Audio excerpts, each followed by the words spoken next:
Hello, everyone. Welcome to the next segment of this lecture. So now we're going to be talking about antecedent interventions.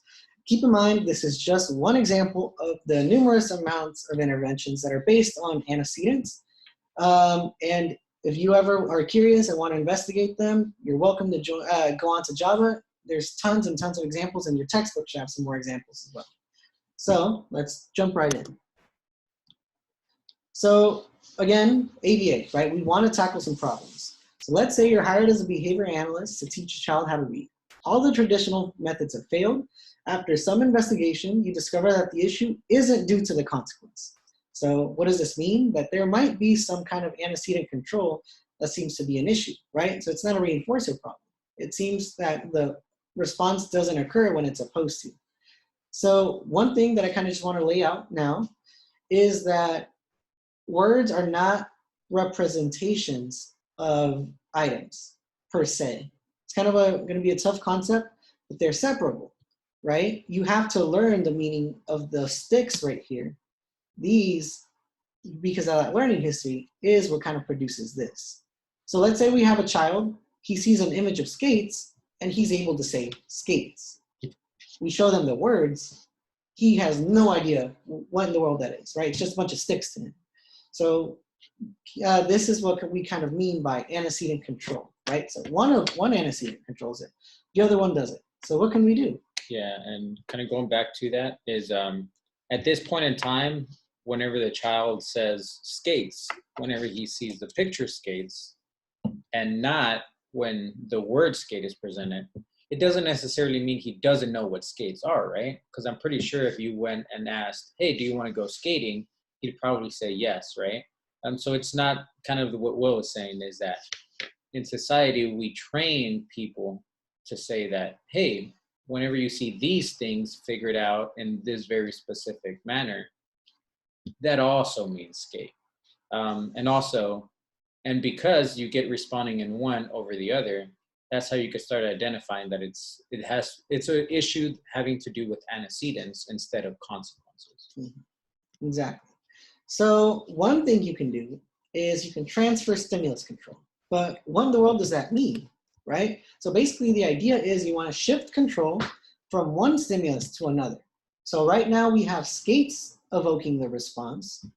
So now there are procedures to transfer it to this term, skate, right? So now when presented with this word, you will say skate, right? And there's systematic ways of doing this.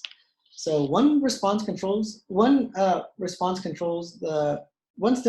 the response, and we use procedures to shift that control to another stimulus. In other words, there is a shift in the evocative effect from one stimulus to another stimulus, while the consequences stay the same. Mm-hmm. Okay, so one of them that we're going to talk about is called stimulus fading. And exactly as it sounds, we're going to be fading one stimulus in a way that it transfers control. So first you begin with one SD, right? So you have the picture of the skates that already evokes the response, and we superimpose the word skate on it, right? So whenever we do this, in a form of kind of errorless learning, if I show this to the individual, they'll say skate. Then I'll fade it and keep the other one constant, right? So then I do it again. I fade it ever so slightly to where now the main thing in place is the word and not necessarily the picture of the skate, right?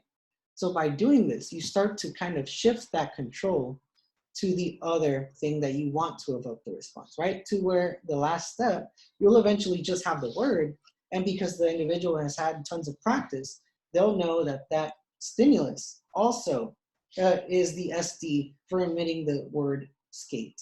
Yeah, and it doesn't necessarily mean that the individual is not going to say skate if you were to give them a picture of the skate after this. All it means is now that two stimuli, which is the picture and the word skate, are now going to evoke that response of him saying skate. Perfect. So you change the whole stimulus gradually until you make the new stimulus evoke the response, right? You fade it, as you see here. So then we're going to talk about a different procedure. This is called stimulus shape transformation. And it's a little different than the other one in that here, you have an initial response. So let's say our child knows how to identify a car by its picture, right? So I show them this picture, they say car. So then what I do is I systematically change the stimuli into the new stimuli, right? So here we have a picture of a car, they say car. Then we change it slightly, they still say car. Then we change the properties of the stimulus closer to the new stimulus, right? So then we have the word car. Then we change it again to car until eventually we transform the stimulus itself to the final stimulus that we want to evoke the response. And again, we systematically reinforce the approximations until we get this final topography, right? And that's how you transform the shape of the stimulus. And that's the procedure. Yeah, and this is always going to look different. This is a really good depiction of how you would go about doing that, right? But it's going to be very different, right? Depending on the repertoire of that individual. So let's say if Will knows how to say car, and then I teach him to say car in this picture, he still says car. But once I switch it to this, he has no idea. That tells me that the steps between these two is way too big. So maybe I can change this just slightly more, but not as drastically as this. And then I continue doing that until I get to car, right? So essentially you're shaping that behavior. And I know we talked about shaping before, and all you do it in the way of transforming one stimulus to something completely different. So it's going to be very different depending on the person that you're working with. So it doesn't necessarily have to be in these kind of structured ways. Exactly. So if I was to show you this, what do you think this is an example of? Is this stimulus fading or stimulus transformation? Well, first things first, you got to look at it, right? So what's my first step? So it looks like it's a picture of a dove. And then what's next to it? So it seems to be shifting in its form, right? So then I get something closer to a letter, all the way to the last step, which is a letter, right? So I look at the bottom, so I see an elephant, then I see it shifting form. So I see this consistently across the three. So I am very confident that this is a stimulus transformation procedure, right? Because the stimulus itself is shifted and changed to the new stimulus. So let's look at another one. So here I have two stimuli. Okay, that's the first thing I noticed, right? So I have 5 smiley faces and I have the number 5.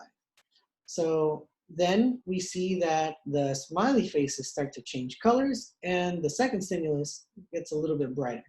So we see a shift, same consistent shift. So the number gets darker, the smiley faces get lighter. And we go down the chain and we see the same things hold until the last step where it's just the number. So the supplementals or the stimulus that originally had the control of the behavior is faded.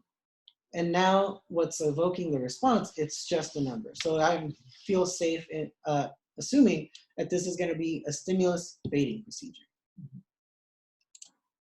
So key takeaways from these procedures: they're useful when a stimulus already controls the response you want to occur. So this happens a lot with verbal stimuli, but it's not exclusively used there. It can also be used for all sorts of behaviors, right? So it's useful for teaching repertoires under certain conditions. And for most of these procedures, that's what you want to keep in mind, right? They're useful under certain conditions and not useful under others, right? And one of the things we learned is when are they useful to apply?